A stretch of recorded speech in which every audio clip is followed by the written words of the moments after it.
O que acontece quando o povo brasileiro diz não?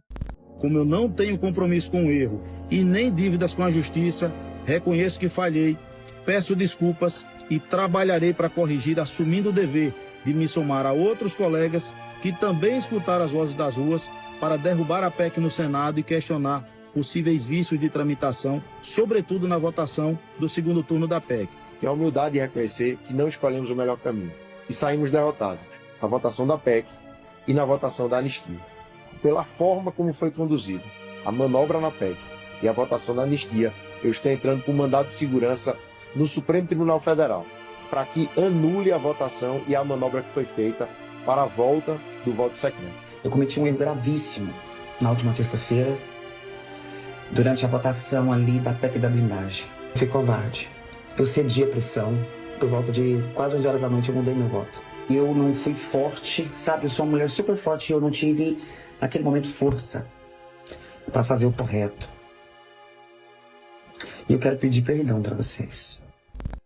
Bom, eu não sei se vocês acompanham a política, né? Mas aconteceu recentemente, né, nos últimos dias, uma das tentativas mais absurdas que podia acontecer, ou já era de esperar aqui no Brasil, de blindar políticos da justiça.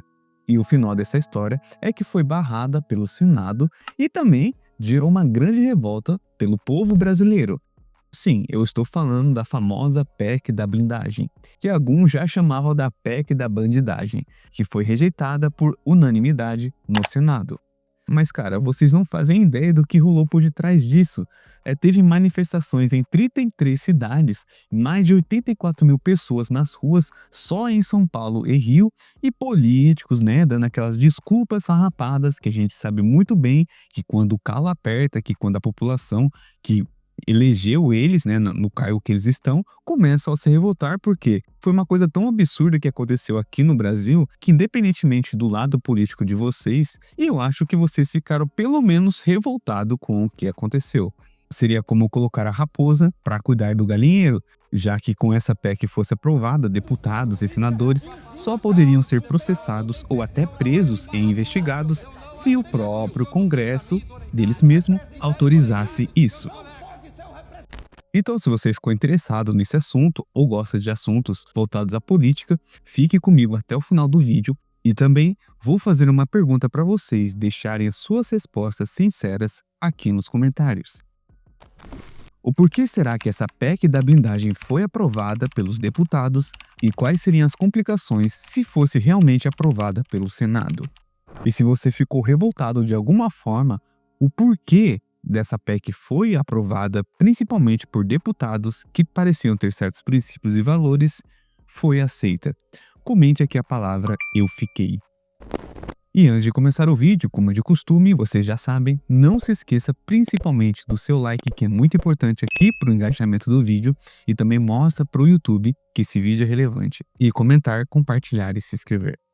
E se você gosta dos meus vídeos, gosta do meu conteúdo que eu sempre trago aqui para vocês, se possível mesmo, se não vai fazer falta, deixa aqui um valeu demais que vai me ajudar muito mesmo. E logo abaixo aqui na descrição tem um link que você entra no Apoia-se, que você pode contribuir mensalmente com qualquer valor que vai me ajudar muito mesmo. Sendo assim, vocês vão me incentivar a manter mais constância aqui na publicação dos vídeos e também vocês sabem que certos temas que eu abordo aqui, às vezes a plataforma não gosta muito e desmonetiza o vídeo e assim fica meio complicado manter mais ânimo para postar vídeos. E com essas formas, né, principalmente do like, que é de graça, que vocês só clicar com o dedo na tela que ajuda muito e vocês vão me dar um gás a mais, tanto financeiramente como até, né, dar um ânimo a mais para manter nessa plataforma, beleza? Então, chega de enrolação e vamos embora pro vídeo.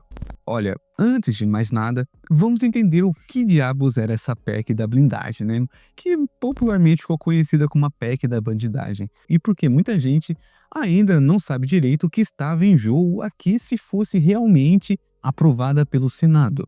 A PEC 3/2021, esse era o nome oficial, né? Queria mudar a Constituição para criar uma espécie de proteção, né, extra para deputados, senadores e outras autoridades.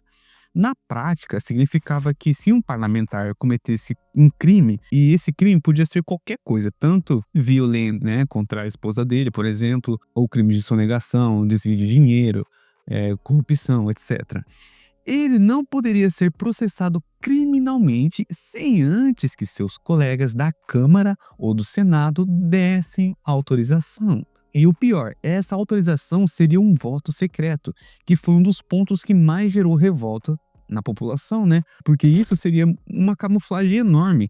Se, por exemplo, o cara foi pego em algum esquema de desvio de dinheiro, desvio de recursos, aí ia abrir uma investigação sobre ele. Só que o voto dos seus colegas, né, dos seus camaradas, que a gente sabe muito bem que quando é a favor do povo, eles são, todo mundo fica no seu partido, todo mundo tem ideias diferentes, mas quando é pro benefício deles mesmo, aí eles dão as mãos e cada um faz a sua parte. Então, se acontecesse algum crime investigativo, aí o voto seria secreto, ou seja, ninguém saberia quem votou. Então, se eu ajudo você, você me ajuda. Então não tem como saber se a fulano votou, se Beltrano votou. E, né, a gente sabe muito bem que rola um joguinho lá, que grande parte lava a mão de um e do outro. Então, que nem eu falei pra vocês, né? Se um cara for pego no esquema de corrupção com provas reais, né, e tudo mais, é nítido que ele fez isso. Mas antes da justiça agir de fato, seus próprios colegas, que nem eu falei pra vocês, né, que poderiam estar envolvidos no esquema, teriam um poder de voto secreto e ele não pode ou não ser processado, que a gente sabe muito bem que se acontecesse isso, era nítido que não ia acontecer nada, né? Só casos muito extremos, né? Que uma pressão da população do lado de fora podia até surtir certo efeito da condenação desse, né, por exemplo, desse deputado, um exemplo. Só que a gente sabe que o que aconteceria é que seria tudo uma jogada de pano, né? Tudo jogando a sujeira embaixo dos panos. É meio que como se você fosse roubado e o ladrão pudesse escolher se quer ou não ser preso, né? É tipo isso, um absurdo, né? Mas foi exatamente isso que foi aprovado primeiro na Câmara dos Deputados na terça-feira do dia 16 de setembro. E não para só por aí não, presta atenção. A proposta também estendia esse privilégio, né, entre aspas, para presidentes de partidos políticos, ou seja, estava meio que criando uma casta de intocáveis no Brasil, uma blindagem completa contra a justiça. Porque imagine, como é que pode um poder interferir nas decisões de outro dessa forma? E quando a notícia da aprovação na Câmara começou a circular, aí a coisa começou a pegar fogo, né? As redes sociais simplesmente foi um dos assuntos mais comentados na semana que, né, foi aprovado. E se não 100% dos brasileiros ficaram completamente revoltados, né? E o Instituto Quast fez uma pesquisa nas redes sociais que mostrou que 83% das menções sobre a PEC eram negativas. Ou seja, 8 em cada 10 brasileiros que comentaram sobre o assunto eram contra. E isso praticamente foi um consenso nacional, né? Nessa parte os brasileiros ficam unidos.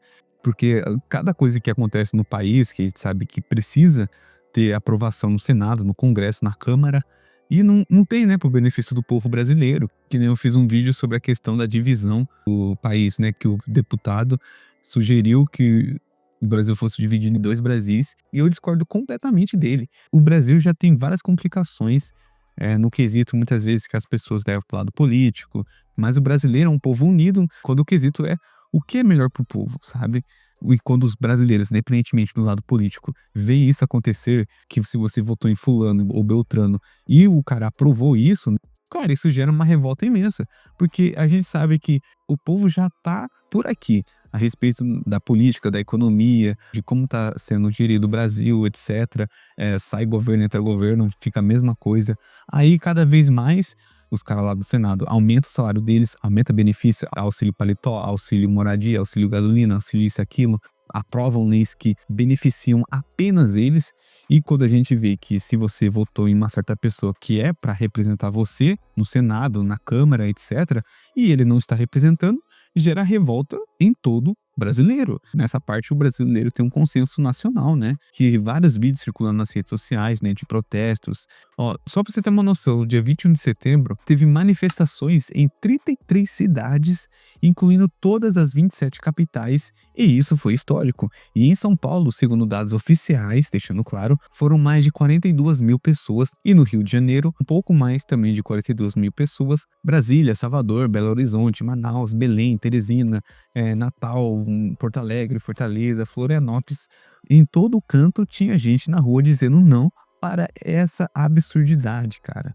Só que depois dessa história toda, você sabe muito bem que quando o calo aperta, quando a pressão, né, do povo, quando o povo une em um só propósito, aí os políticos dão uma desculpa, né, que sempre acontece.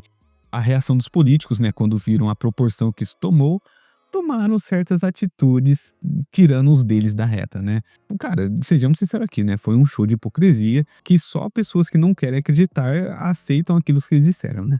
Vários deputados que votaram a favor da PEC, começaram a aparecer nas redes sociais pedindo desculpas, e quando seus nomes foram divulgados, né, porque se não fosse divulgado, e aí seria um silêncio absurdo, né, o silêncio seria ensurdecedor. E só dá uma pesquisada aí, vai aparecer vários vídeos de deputados tentando se explicar, né, um falando, que não entendeu direito a proposta, outro dizendo, foi mal orientado, outro se arrependeu, e gente, tudo para tirar o deles da reta, né.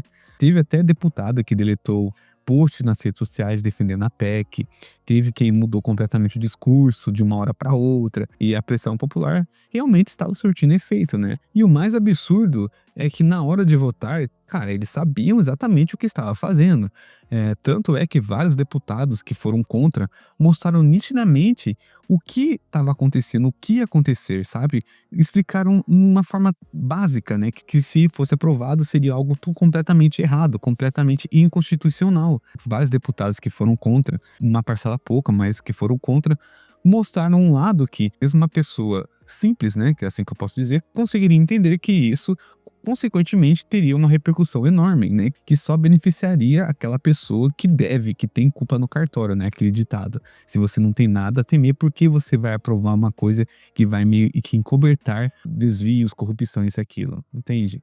E olha que curioso ainda, muitos desses deputados que estavam defendendo a PEC eram exatamente quem tem processos correndo na justiça ou que estão sendo investigados. Coincidência? Bom, aí eu deixo a resposta em suas mãos. E depois dessa confusão toda, né, a PEC foi para o Senado. E lá a história foi diferente. O relator na Comissão da Constituição e Justiça, Alessandro Vieira, já deu o parecer contrário. Ele disse claramente que essa proposta é inconstitucional e cria um escudo para proteger políticos. E no dia da votação, né, a CCJ do Senado rejeitou a PEC por unanimidade. Foram 26 votos pela rejeição e nenhum a favor. O presidente da comissão, Otto Alencar, já tinha adiantado, abre aspas, isso não passa aqui, fecha aspas. E o resultado foi tão forte que o presidente do Senado, né, Davi Alcolumbre, decidiu arquivar de vez essa PEC. Ou seja, nem chegou ao plenário e já foi encerrada ali mesmo. E repara a diferença, na Câmara passou com folga, mas no Senado nem chance teve. Isso mostra, querendo ou não, não só a divisão dentro do Congresso, mas também, querendo ou não, teve um efeito do barulho que veio de fora, da sociedade brasileira e também da imprensa. Bom, então para encerrar esse vídeo, recapitulando o que aconteceu, né, nessa história toda, a PEC da blindagem basicamente queria literalmente, né, blindar parlamentares contra investigações. E passou na Câmara, mas foi barrado no Senado depois de uma enorme pressão na sociedade e pela imprensa. E alguns deputados que apoiaram tiveram que pedir aquelas desculpas esparrapadas. E a gente viu na prática o poder da mobilização popular brasileira, independentemente do partido que você votou. E agora eu quero ouvir de você se você ficou até o final.